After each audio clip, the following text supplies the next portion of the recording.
Hello again, whiskey friends. Welcome back to the Whiskey Riff Lounge. I'm Kelsey. Today we're doing something a little bit different than the last couple of weeks. We are talking about American single malts today. This is the new one from Bulleit, 45% ABV, so 90 proof. Now, a lot of the conversation we'll get into a little bit later about the American single malt versus bourbon, and we'll get into that in just a minute. But let's kick off this show. I'm going to do a quick review. I've already scored this, and I'm going to give you a little bit of a score based upon what we and how we score here at the channel. So stick around. Let's get into this.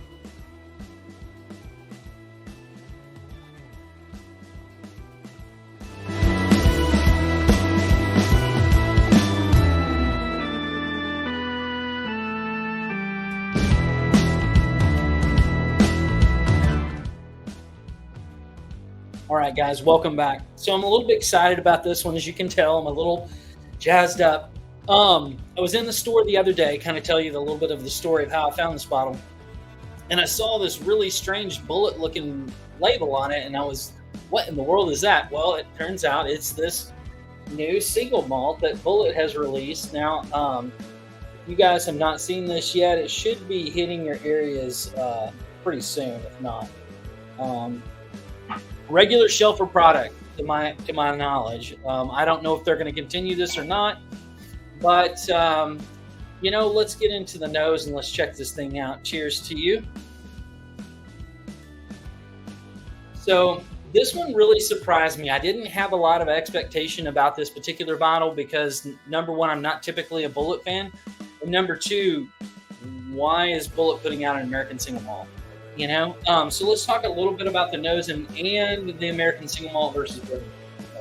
Let's get into the nose a little bit.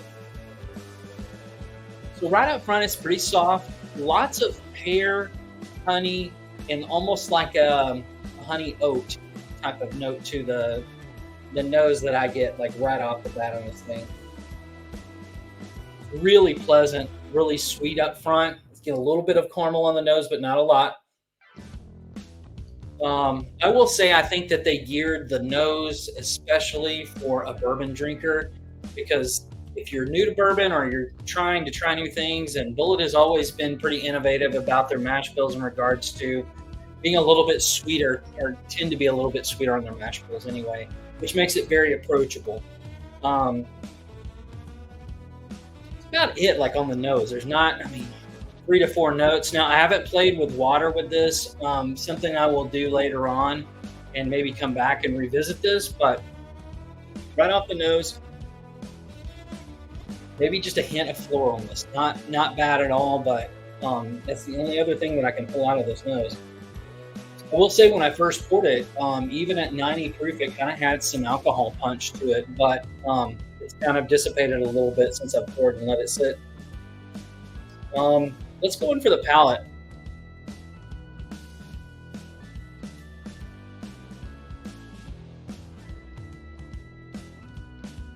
Oh man, that's nice. Everything is real up front. Everything that I get, there's a slight bit of peanut note, which is weird for me, but that's what I'm getting. The honey and the caramel and the pear all hit like right up front. This switches to a little bit of mid palate and then it's gone. Like there's no finish on this thing pretty much whatsoever that I'm getting. The other thing that I'm noticing mid palate a lot of is citrus. I think that's maybe what the initial floral note maybe that I was calling was more citrus than floral after tasting it and going back to it. So let's talk a little bit before we go back in for another sip about American single malts in the market. There's a few people that have been doing this for a while. Westward, Westland, just to name a few, and there's a lot more than that. Countess is doing single malts. Yellowstone just did a single malt. Jack Daniels have done a single malt release. You're starting to see some of these bigger distilleries or more well-known distilleries doing single malts. So it's kind of fun to see their take on it and where they're aiming their focus. So Do I think this is going to go away? No. I think this is probably, you're going to see more and more of companies that saw this coming a little bit, because I feel like the bourbon market has hit its plateau right now and started to decrease a little bit. Um, but American Single Malt, I think you're seeing more of these bigger distilleries take a chance on doing an experimental project like this and seeing how well it takes. Now, Yellowstone's completely different than this. I mean, way more malty for me on the Yellowstone than this particular one. Jack Daniel's American Single Malt's so different because of the sherry being twice barreled, but it's lovely. It's just a different beast altogether.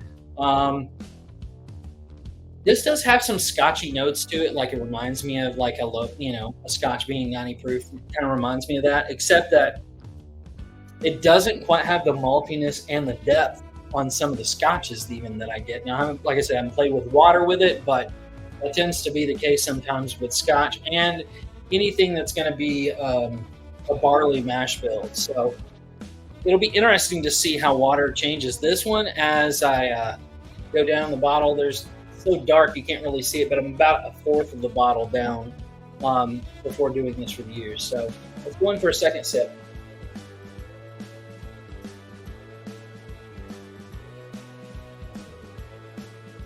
Stays pretty consistent, but the sweetness dissipates. It's almost like the first sip would be the best sip if I had a chance to say. But I will say, if you do drink this, drink a little bit bigger sip because you're able to get more of that palate profile if you do that, rather than smaller sips that I usually do with bourbon.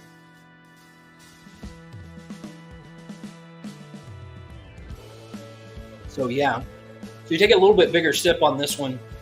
Being that the proof it is, it's not going to like just blow your mouth out, but it also provides more of a coating, and it does have a little bit of alcohol spice or note to it in the mid palate. But after the mid palate, man, everything is pretty much towards the front. Everything on this, but I will say I was very pleasantly surprised by this. Now the score on this one that I did, just scored it was an a 76. So kind of give you some things to think about while you're watching me fiddle around with the computer. Is 76 is not a bad score. Okay, it's a good score. It's not a great score. So if that tells you anything, for $60, this is going to be good, but it's not going to be great. I will say that I love the direction that they took the profile. I just wish that it had more of a finish. The notes that you do get are very nice. I just wish that it stuck around and had a little bit more rounded profile. It's just all sweet up front and then nothing in the back. So,